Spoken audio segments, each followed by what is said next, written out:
అందరికీ నమస్తే. తెలంగాణ తెలంగాణ అనేది ఒక కళ. వస్తదా రాదా? మా నీళ్ళంతా కూడా వేరే ప్రాంతానికి తరలిపోతా ఉన్నాయి. మా ఉద్యోగాలు వేరే ప్రాంతం వాళ్ళు అనుభవిస్తా ఉన్నారు. ఇలా ఏమైపోతా ఉంది? మా కరెంట్ ఏది అని చెప్పి సకల జనులు సైతం పెన్ డౌన్ ఆఫీసులలో పెన్నులు పక్కకు పడేసి అసలు కనీసం ఒక్క పని కూడా చేయకుండా రోడ్ల మీదకి వచ్చి సాధించుకున్నటువంటి తెలంగాణ ఎంతో మంది బలిదానాలు, దాదాపుగా 1200 మందికి పైగా తెలంగాణ రాష్ట్రం సాధించుకోవడం కోసం ఆయలా చనిపోయారు. అలాంటి తెలంగాణని ఎట్లా ముందుకు తీసుకెళ్తా ఉన్నాం? ఎట్లా ముందుకు తీసుకుపోవాలి? అన్ని రాష్ట్రాల లెక్క కాదు తెలంగాణ. చిన్నగా పుట్టినటువంటి రాష్ట్రం, చిన్న రాష్ట్రం. ఇలా హైదరాబాద్ ఒకటి ఉన్నది మన చేతిలో, దాన్ని కాపాడుకోవాలి. ఇలా తెలంగాణని దేశం మొత్తం కూడా మనం చూపించుకోవాలి. 2014లో మొదటిగా ప్రభుత్వం చేపట్టినటువంటి ఆయల బీఆర్ఎస్ ప్రభుత్వం సో కిందకో మైకో అప్పు చేసిందో సప్పు చేసిందో అందరూ ఒప్పుకోవాల్సినటువంటి వాస్తవం.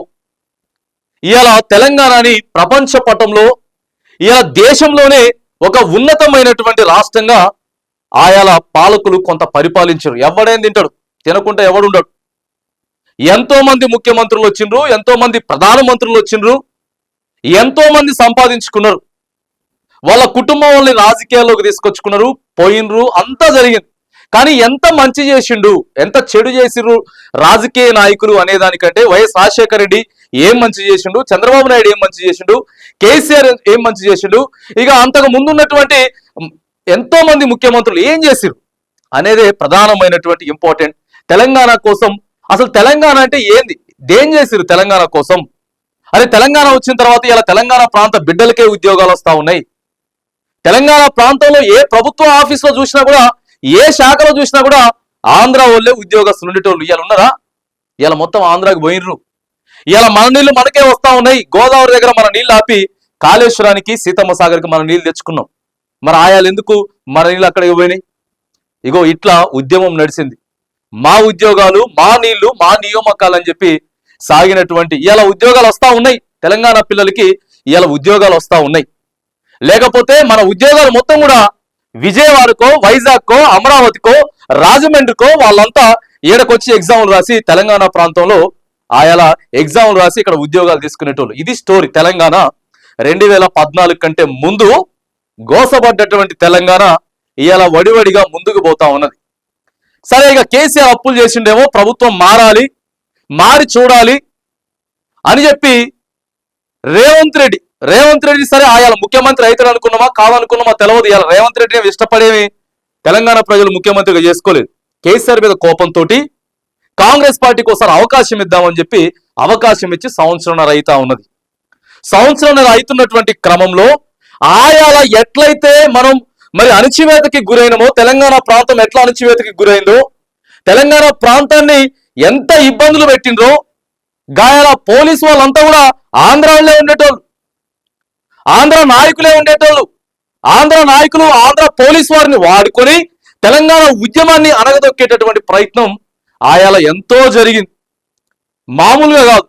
ఇవాళ సేమ్ అదే పరిస్థితి హైదరాబాద్ సెంట్రల్ యూనివర్సిటీ, హైదరాబాద్ గచ్చిబౌలి, కంచె గచ్చిబౌలి దగ్గరికి వెళ్తే అదే సిచ్యువేషన్ ఉన్నది. అదేందో అర్థం కాదు అసలు. యూనివర్సిటీ, ప్రభుత్వ యూనివర్సిటీకి ఒక జర్నలిస్టు, ఒక విలేకరు ఆడ శాంతియుతంగా ధర్నా చేస్తున్నటువంటి విద్యార్థుల దగ్గరికి పోయి మాట్లాడడానికి కూడా అవకాశం లేదు. ఇవాళ ఏదో మనం సెంట్రల్ జైలుకో లేకపోతే ఏదో జైలుకి పోతాం కదా, మన జిల్లా జైలుకో పోతే అయినా కూడా అక్కడ కూడా కొద్దిగా ముద్దయితో కలిసి మాట్లాడేటటువంటి అవకాశం ఉంటుంది. లేకపోతే ఆయన అవతలు ఉంటాడు, గేట్ అవతల, మనం ఇవాళ గేట్ అవతల ఉంటాం. ఆయన ఎవడు? మర్డర్ చేసినోడు, క్రైమ్ చేసినోడు. ఇవాళ విద్యార్థులంతా కూడా అడుగుతా ఉన్నారు వాళ్ళ నోటితోటే, రేవంత్ రెడ్డి గారు మేము మర్డర్ చేసినావా, క్రైమ్ చేసినావా? ఇవాళ దారుణం. జర్నలిస్టులు అంతా కూడా గేటుకి యువతల పక్క, విద్యార్థులంతా అవతల పక్కండి. ఇటు జర్నలిస్టులు వెనక పోలీసులు, అక్కడ మాట్లాడేటటువంటి విద్యార్థులు వెనక పోలీసులు, 100 మంది పోలీసులు. ఏం జరుగుతుంది అసలు? ఏం అర్థంగా అయితలేదు అసలు. ఆడ ఇదే ముచ్చట, ఇదే కథ. అసలు దేనికోసం ఏడో ఉన్నది విద్యార్థులు మాట్లాడటానికి ఏడికాడికి వచ్చిండ్రు. ఈ మైకులు మొత్తం కూడా పట్టుకొని గేట్ అవతల ఆ సందులు ఉంటాయి కదా, గేట్ సందులు చూడండి, మీకే చూపిస్తా ఒకసారి చూడండి. సో తెలంగాణ సమాజం అంతా కూడా చూడాలి. భయాందోళనలో విద్యార్థుల ఉపాధ్యాయులలో ఇన్ని రోజులుగా టీచర్లు అందరూ కూడా ప్రభుత్వం పాజిటివ్ గా స్పందిస్తుందని అందరం ఓపిక బట్టి ఉన్నప్పటికీ కూడా ప్రభుత్వం వీళ్ళంతా కూడా అక్కడ విద్యార్థి సంఘాలు తర్వాత ఆ విద్యార్థులు ఎవరెవరైతే దాన్ని ఆ యూనివర్సిటీలో మరి పిహెచ్డి చేసే వాళ్ళు కానీ ఒక సీనియర్ విద్యార్థులు అనమాట, ఏబీవీపీ అని చెప్పి ఆడ ఒక సంఘం ఉన్నది విద్యార్థులకు సంబంధించి. భయాందోళనలో విద్యార్థుల ఉపాధ్యాయులలో ఇన్ని రోజులుగా టీచర్లు అందరూ కూడా ప్రభుత్వం పాజిటివ్ గా స్పందిస్తుందని అందరం ఓపిక బట్టి చూడండి మీరు ఒకసారి.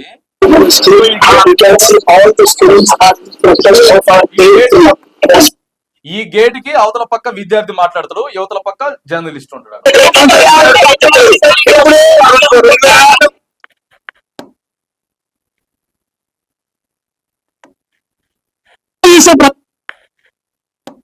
కూడా నిలిపివేసి ఇక్కడ విద్యార్థులు అధ్యాపకులతో సామరస్యంగా చర్చలు జరిపి 2300 ఎకరాలు యూనివర్సిటీ పేరును చేసినప్పుడు మాత్రమే ఇక్కడ ఉద్యోగం రాని ఉంటుంది. ప్రకృతి కూడా మీరు హైదరాబాద్ మహారాణ నగరాన్ని కాపాడాలంటే ప్రకృతిని కాపాడాలి. ఇట్లా గేట్ వెళ్తా ఉంటది అనమాట. ఈ గేట్ ఉంటది. ఇవాళ అదే జరిగింది.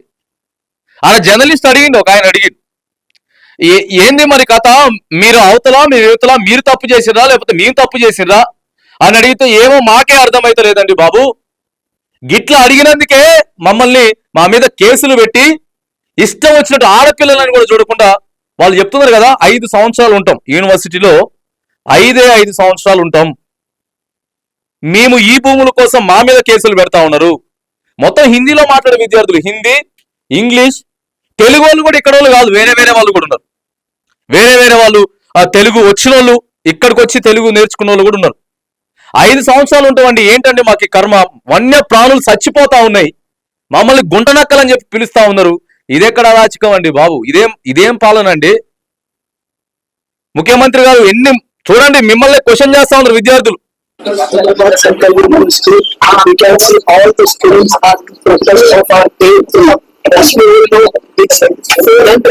ఇగో ఇదే గేట్.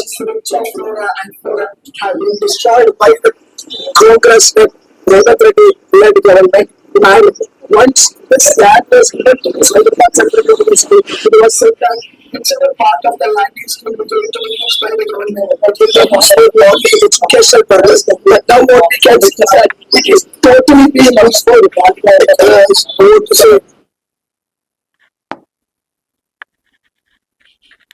మొత్తం ఇదే. ఇలా మేము బైట్స్ తీసుకుందాం.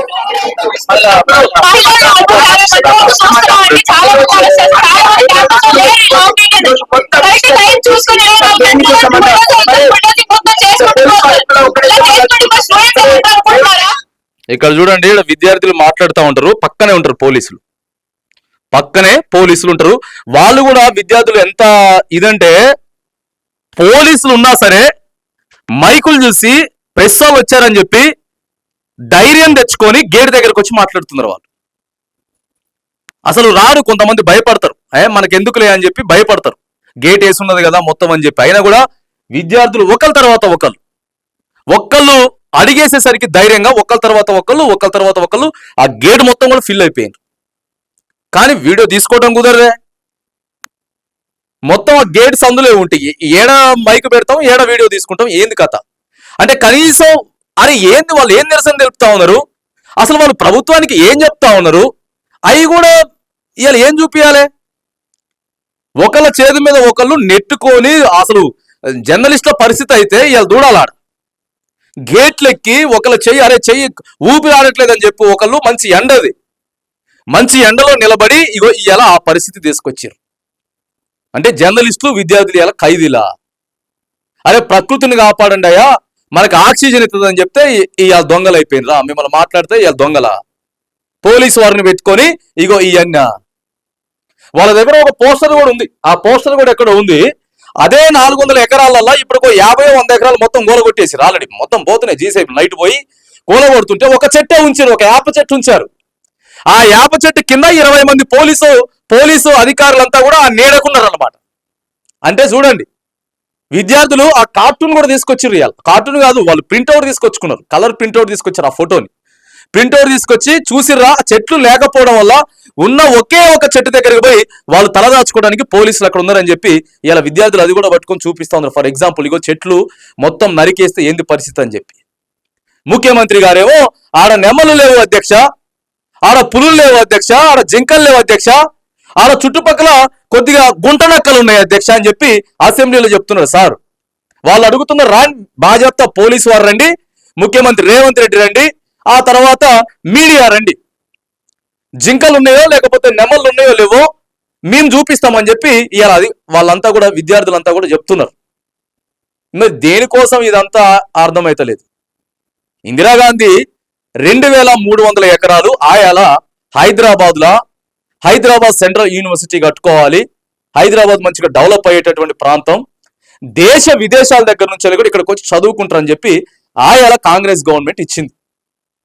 ఆయాల గవర్నమెంట్ ఇచ్చేసింది యూనివర్సిటీకి. ఇవాళ ఇదే కాంగ్రెస్ గవర్నమెంట్ మాది ఇందిరమ్మ రాజ్యం, మాది ప్రజాపాలన అని చెప్పుకుంటా అదే ఇందిరమ్మ ఇచ్చినటువంటి ప్లేసుల్ని గుంజుకోవడం గుంట నక్కలా విద్యార్థులు, గుంట నక్కలా? ఒక్కరు కూడా లేరండి లోపల, ఒక్క ప్రైవేట్ వ్యక్తి కూడా లేడు. అక్కడ మాట్లాడేటటువంటి ప్రతి వ్యక్తి దాంట్లో స్టూడెంటే. బయటికి రావాలంటే ఐడి కార్డు, అక్కడ కూడా ఉన్నారు పోలీస్ అధికారులు గేట్ దగ్గర కూడా. లోపలికి పోవాలంటే ఐడి కార్డ్ బాజాప్తా చూపించాలి, బయటికి వెళ్ళాలంటే బాజాప్తా ఐడి కార్డ్ చూపిస్తాను. ఇంకేడా అవకాశం ఉంటుంది ప్రైవేట్ వ్యక్తులకి? ఇంకా ఏడ పెయిడ్ బ్యాచ్ నిన్న అగో వాళ్ళంతా మాట్లాడినవి ఇవన్నీ కూడా.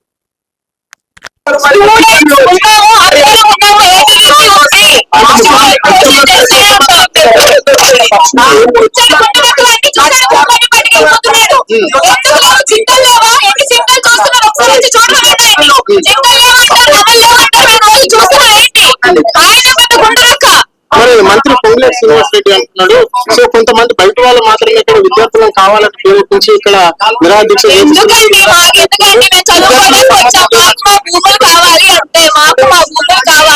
మీరు బయోడైవర్సిటీని డామేజ్ చేసి ఏ డెవలప్మెంట్ చేసినా అది పనికి రాదు. ఉన్నది ప్రిజర్వ్ చేసుకోవాలి. ఇండియాలో మోస్ట్ ప్రెస్టీజియస్ యూనివర్సిటీ మన యూనివర్సిటీ ఆఫ్ హైదరాబాద్ అని, దాన్ని మీరు డామేజ్ చేసి ఇలా చేస్తుంటే ఎవరు ఊరుకోరు. స్టూడెంట్స్ ఎప్పుడు మాట్లాడుతూనే ఉంటారు, యుద్ధం ఎప్పటికీ ఆగదు. To visit the East Campus. East Campus is that place where two of the buildings. ఈ కనపడే మీకు కింద లోగోలు మొత్తం కూడా వాళ్ళ ముందు పోయి పెట్టినాయి కావు, ఈ గేట్ సందుల నుంచి పెట్టినాయే. కనపడే ప్రతి లోగో కూడా గేట్ సందుల నుంచి పెట్టిందే, ఎరకటంగా వాళ్ళ దగ్గరికి పోయి పెట్టింది కాదు. Management and economics are built. Is built by University of Hyderabad. Even that specific land, this government is trying to seize from us. The registrar and PC have given them the list of. ఈ పిల్ల చూడండి మొత్తం హిందీలో మాట్లాడుతుంది, clear గా అర్థం చేసుకున్నది పరిస్థితి ఎట్లుంది అని చెప్పి అర్థం చేసుకున్నది. ఇలా చిన్న ఛానల్ కావు, మొత్తం నేషనల్ మొత్తం తిరిగి వస్తుంది మీడియా. మొత్తం చూపిస్తున్నారు, ఆడ కథ అంతా ఢిల్లీలో చూపిస్తున్నారు. ఇటు సెంట్రల్ గవర్నమెంట్ అధికారంలో ఉన్నటువంటి బీజేపీ ప్రభుత్వానికి, ఆ తర్వాత కాంగ్రెస్ అధిష్టానం పెద్దలందరికీ కూడా ఇవన్నీ వెళ్తూనే ఉన్నాయి. మామూలు 7వ తరగతి చదివినోడే సోషల్ మీడియాలో పెట్టి ఆడికాడికో పంపిస్తాను వీడియోలు. వాళ్ళు పెద్ద చదువులు చదివేటటువంటి యూనివర్సిటీ వాళ్ళకి ఎన్ని ఉంటాయి, వాళ్ళు కూర్చొని మొత్తం ట్విట్టర్లు అన్ని ఓపెన్ చేస్తారు, పర్సనల్ ట్విట్టర్లు.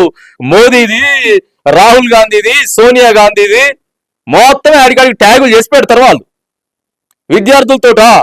ఇలా తెలంగాణ సాధించుకోవడానికి ప్రముఖ పాత్ర పోషించింది కూడా ఆయాల విద్యార్థి సంఘాలే, యూనివర్సిటీ విద్యార్థులే. ప్రధానంగా కాకతీయ, ఉస్మానియా యూనివర్సిటీ విద్యార్థులేనండి బాబు. ఇవాళ మళ్ళీ విద్యార్థులతో చెలగాటం ఆడుతా ఉంది రేవంత్ రెడ్డి ప్రభుత్వం. చెప్తా ఉన్నారు, క్లియర్ గా చెప్తున్నారు, రేవంత్ రెడ్డికి కొంచెం కూడా ఆలోచన లేదని చెప్తున్నారు. బాజాప్తా తేల్చి చెప్పేస్తున్నారు స్టూడెంట్స్. ఒకళ్ళు ఉంటే ఇట్లా చేయరండి అని చెప్తున్నారు, ఉంటే ఇట్లా ఉండరు అని చెప్తూ వాళ్ళు. And they are checking the list and then only allowing the students to the East Campus. It is really very pathetic to take permission and walk into our own campus. Girls were being dragged and being lathi charged by the male police. Girls have been lathi charged by male. వాళ్ళు paid batch కాదండి బాబు. వాళ్ళ లోపల ఉన్నటువంటి ఆవేశం చూస్తుంటే అక్కడ నిజంగా వాళ్ళ పెయిడ్ బ్యాచ్ కాదు వాళ్ళు. నువ్వు లక్షలు ఇచ్చి ఎన్ని కోట్లు ఇచ్చినా కూడా ఆ రకంగా మాట్లాడరు. చాలా ఆవేశంగా మాట్లాడుతూ ఉన్నారు వాళ్ళు. రేపు పొద్దుగాల ఇయ్యాలేదో మేము వస్తాం పోతామండి, రేపు పొద్దుటల ఈ బిల్డింగ్లు సరిపోవు, ఇంకా బిల్డింగ్లు కట్టుకోవాలి, సో ఇంకా యూనివర్సిటీని పెంచుకోవాలి, రేపు పొద్దుగాల రాబోయేటటువంటి భవిష్యత్తుకి దాదాపుగా కొన్ని వందల సంవత్సరాల పాటు ఈ యూనివర్సిటీ ఉండాలి, ఇవాళేమో ఆగమాగం చేస్తారా భూములు అని చెప్పి అడుగుతున్నారు సమాధానం. అమ్మ మరి రేవంత్ రెడ్డి గారు తర్వాత ప్రభుత్వం హెచ్సియు భూములు కాదు కేవలం ఇవి ప్రభుత్వ భూములే అని చెప్తున్నారు అమ్మ అంటే రైట్ తీసుకురండి. వాళ్ళు చెప్పడం కాదండి, ఆధారాలు తీసుకురమ్మని చెప్పండి అని చెప్తున్నారు. వాళ్ళే చెప్తున్నారు. వన్యప్రాణులు లేవంటే రండి లోపలికి రండి చూపిస్తాం, వన్యప్రాణులు చూపిస్తారు. రోజు ఎన్నోసార్లు అటండి బాబు. వాళ్ళు హాలిడేస్ ఉంటాయి కదా, హాలిడేస్ టైంలో లేకపోతే పడుకున్నటువంటి టైంలో కూడా నెమళ్ళు అరుస్తూ ఉంటాయి. ఇగో వాటన్నిటి అదుపులు పడతా ఉంటాయి. జింకలు అరిచినప్పుడు వినపడతా ఉంటది. మేము హాలిడేస్ టైంలో మాకు కనపడతా ఉంటాయి రోడ్ల మీద అని చెప్పి క్లియర్గా చెప్తున్నారు వాళ్ళు. కనపడుతున్నాయండి అని చెప్పి క్లియర్గా చెప్తున్నారు. రమ్మని చెప్తున్నారు వాళ్ళు స్టూడెంట్సే.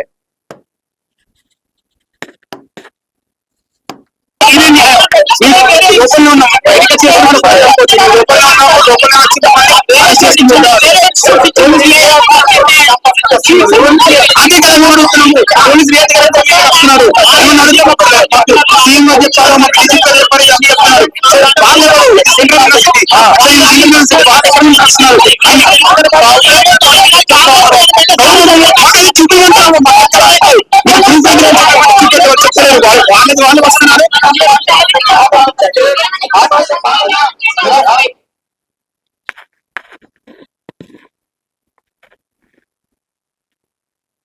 చాలా యూనిటీ ఉన్నారు వాళ్ళు. ఎంత యూనిటీ ఉన్నారంటే స్టూడెంట్స్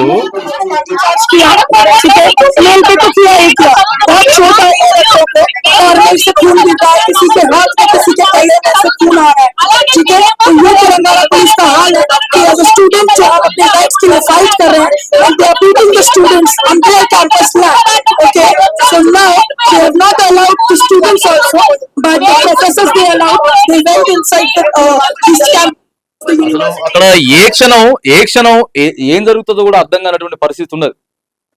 ఆడ ప్రభుత్వం ఏం డిసిషన్ తీసుకుంటది, విద్యార్థులు ఎలాంటి డిసిషన్ తీసుకుంటారు, ప్రభుత్వం ఏమో ఖచ్చితంగా మేము చేయాల్సిందే అని చెప్పి ఆడ కూర్చున్నటువంటి పరిస్థితి కనపడతా ఉంది. అంతమంది పోలీసులు పెట్టుకుంటే రైట్ లేదు మా భూములు కావాల్సి చెప్పలేం కదా.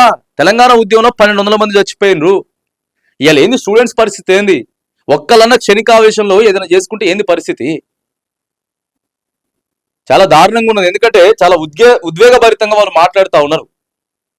సమస్య సాల్వ్ చేయమని చెప్తా ఉంటే మంత్రులేమో ప్రెస్ మీట్ పెట్టి వీటి మీద మేమన్ని డౌట్లన్నీ కూడా క్లారిటీ చేస్తా ఉన్నాం, ఇది ఖచ్చితంగా ప్రభుత్వ ల్యాండ్ అని చెప్పి ఆడ అంత అల్లకల్లోలం జరుగుతూ ఉంటే, గందరగోళం జరుగుతా ఉంటే వీళ్ళు చెప్తున్నారు. ఆడపిల్లలు బయటకు వచ్చి మాట్లాడుతున్నారండి.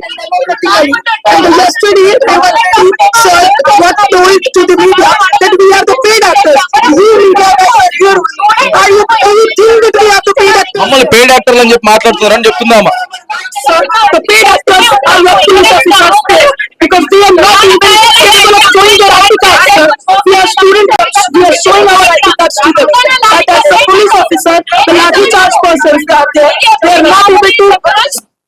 ఇగో ఇదండి కథ మొత్తం. ఇట్లా గేటు లోపలుండి గేటు బయట ఉండి ఏమైనా డెవలప్ చేస్తాము అంటే ఇంకా బంజారాలు ఇంకా చాలా ఉన్నాయి కదా. మంచి హైదరాబాద్ లో ఉన్న మెయిన్ గా ఉన్న క్యాంపస్ లో ఎందుకు ఇంత చేయడం? ఇది కబ్జా చేస్తున్నాం అంటే కబ్జా కాదు, గవర్నమెంట్ ప్లేస్ అయితే ఇంకా ఇంతమంది స్టూడెంట్స్ అడ్డుపడుతున్నారు అంటే కబ్జా కాదని ఎట్లా అంటారు? అసలు ఇన్ని రకాల జీవనాశనాలు కూడా నాశనం అవుతున్నాయి. ఈ రోజు అందరం కలిసి ధర్నా చేసుకోవడానికి చూస్తే అందరి పైన ఆడపిల్లలకు కూడా చూసుకున్న అన్యాయంగా ఎంతమంది పైన మాకేం అవసరం? ఏంటంటే నీటి వాటర్ కోసమే మేము పోరాడుతున్నాం. హైదరాబాద్ లాంటిది యూనివర్సిటీ యొక్క సభ ప్రతి ఒక్కరిపైన అసలు దారుణం అండి బాబు. లోపల కూడా అదేమో పెద్ద ఇది కూడా కాదు కదా. లేకపోతే అరే 400 ఎకరాలు అది అటో ఇటో కావాలి. అది ఎక్కడో ఆల్రెడీ ఫెన్సింగ్ కూడా వేసిర్రు, ఇటు పక్క ఫెన్సింగ్ వేసిర్రు, ఎవరు బోడకొని ఫెన్సింగ్ వేసిర్రు. ఆ స్టూడెంట్స్ కూడా ఆ ల్యాండ్ లోకి పోకుండా కూడా ఫెన్సింగ్ వేసిర్రు. సో ఆడికెళ్ళి ఏదో చేస్తే కూడా ఏం రాదు కదా. అంటే అక్కడ వర్క్ నడుస్తుందా ఇప్పుడు? మరి పోనీయకుండా చేస్తుందంటే అక్కడ వర్క్ నడుస్తుందా లేకపోతే ఏంటిది? ఆ గేటు ఓపెన్ చేసి కనీసం రిపోర్టర్లని, జర్నలిస్టులని మాట్లాడుకునే అవకాశం కూడా ఇవ్వలేదండి. అంత దారుణం జరిగింది ఇక్కడ ఈరోజు. అంత దారుణమైనటువంటి పరిస్థితి. మరి ఎందుకంటే ఏంటి, ప్రభుత్వం భయపడతా ఉందా? భయపడితే ఆగుతాయా ఉద్యమాలు? ఆగుతాయా? భయపెడితే ఆగుతాయా ఉద్యమాలు? ఆగుతాయా? ఏ ఉద్యమం ఆగింది? బాజాప్తా కాంగ్రెస్ పార్టీని అధికారంలోకి తీసుకొచ్చిర్రు. ఇదే సోషల్ మీడియా తీసుకొచ్చింది, ఇవే ఉద్యమాలు తీసుకొచ్చినాయి. ఇదే ఉద్యమం, ఇదే సోషల్ మీడియా తెలంగాణ రావడానికి ఇవాళ ఎంతో ఉపయోగపడింది. కానీ ఇవన్నీ కూడా మీరు మర్చిపోయి జర్నలిస్టులను లోపలికి పోనీయం, యూనివర్సిటీ విద్యార్థులను బయటికి రానియం, పోలీసు వారిని పెట్టుకొని మేము ఏమైనా చేస్తాం అనేటటువంటి ధోరణిలో ఇవాళ రాష్ట్ర ప్రభుత్వం ఉన్నది. ఇప్పటికైనా సరే హెచ్సియు భూముల విషయంలో ప్రభుత్వం వెనక్కి తగ్గాల్సిందే, బాజాప్తా వెనక్కి తగ్గాల్సిందే. మీరు ఆలోచించండి, ఆలోచన చేయండి. యూనివర్సిటీకి ఆ భూమి ఉండనివ్వండి, ఆ యూనివర్సిటీకి ఆ భూమి ఉండనివ్వండి. సో ఆ యూనివర్సిటీ పరంగా ఏదైనా డెవలప్మెంట్ చేసి ఇవ్వండి. కానీ ఇది మేము అమ్మేస్తాం, ఇక్కడ మేము వేరేది పెడతాం, వేరేం చేస్తామంటే మాత్రానికి ఇవాళ ఉద్యమం రోజు రోజుకి పూట పూటకి కూడా అక్కడ ఒక దశల వారీగా ఉద్యమం నడుస్తా ఉన్నది. ఇలా అక్కడికి వెళ్తే సేమ్ యాజ్ ఇట్ ఈజ్ ఒకసారి తెలంగాణ ఉద్యమం చూసినట్టే ఉంది. మనం తెలంగాణ ఉద్యమం కోసం ఎట్లయితే పోరాడమో అదే ఉద్యమాన్ని అలా అక్కడ చూసినట్టు అనిపించింది. అంత దారుణమైనటువంటి పరిస్థితులు ఆడు ఉన్నాయి. ఇగో అవతల గేట్ అవతల చాలా దారుణమైనటువంటి సిచ్యువేషన్ ఇవాళ హెచ్సియు యూనివర్సిటీ దగ్గర మనం చూసినాం.